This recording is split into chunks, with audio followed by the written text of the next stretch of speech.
ત્યારે પણ મને લાગશે કે હું રાજકારણમાં જોડાઈશ ત્યારે જોડાઈશ. એ વખતે 2007ની વાત કરું છું, અત્યારે કેટલું 25 છે અત્યારે, બરાબર. તો અત્યાર સુધી મેં રાજકારણમાં જોડાવા માટે કંઈ રાજકીય આ કંઈ પેલું એ કરવા માટે મેં નથી કર્યું. આ ફક્ત ને ફક્ત મારા ઠાકોર સમાજ ને જે સમાજના લોકોને જે ન્યાય નથી મળ્યો બીજા સિંગરોને એના માટે જ કર્યું છે. સાહેબ, ઠાકોર સમાજના આટલા બધા સરકારમાં પ્રતિનિધિઓ છે, કોઈ તમને સંપર્ક કે કંઈ કર્યું? અને ઘણા બધા એક અમારા ઠાકોર સમાજના બહુ અગ્રણી આગેવાન છે, અમારા નવગણજી છે, અમારા ભૂપતજી, ઘણા બધા અમારા શેરથાથી મારા ભાઈ હર્ષદ છે, ઘણા બધા અમારા સમાજના આગેવાનો છે, એ લોકોએ મને વાત કરી.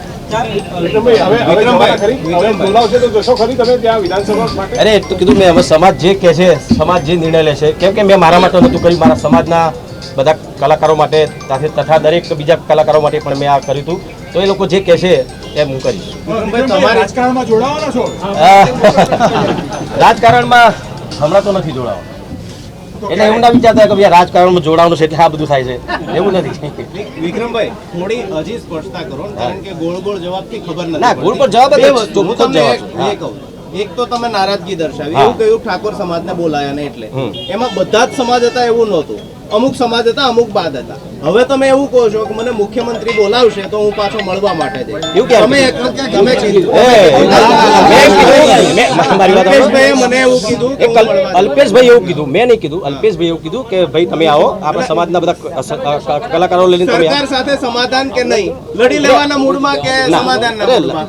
અરે હું લડવા વાળો માણસ ક્યાં છું ભાઈ? હું સામાન્ય કલાકાર છું, કઈ લડવા વાળો માણસ નથી.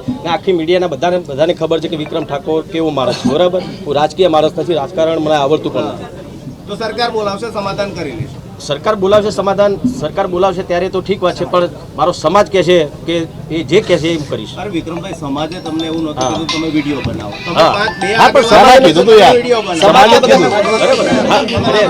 સમાજના ઘણા બધા આગેવાનો, ઘણા બધા મારા ચાહકોએ મને કીધું કે વિક્રમભાઈ આટલું બધું આ સંમેલનો થતા હોય છે, સરકારના સંમેલનો થતા છે, એમાં તમે નથી હોતા.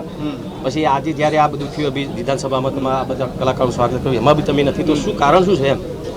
ને ચલો તમે કીધું બી મને એ નથી બોલાવતા તો એમની મરજીની વસ્તુ છે, હું એમને નહીં ગમતો હોય. લોકો મને તમે બધા સુપરસ્ટાર કહો છો, પણ એમના હું સુપરસ્ટાર નહીં લાગતો હોય. એક સામાન્ય સિંગર ઠાકોર સમાજમાંથી આવતો એક છોકરો છે, એનું ક્યાં વેલ્યુ હોય? એ લોકો એવું માનતા છે કદાચ. એટલે તમને ન બોલાય એટલે નારાજગી? હા, મને નહીં. અત્યાર સુધી બોલ્યો નતો. જો એક મિનિટ, ના, એક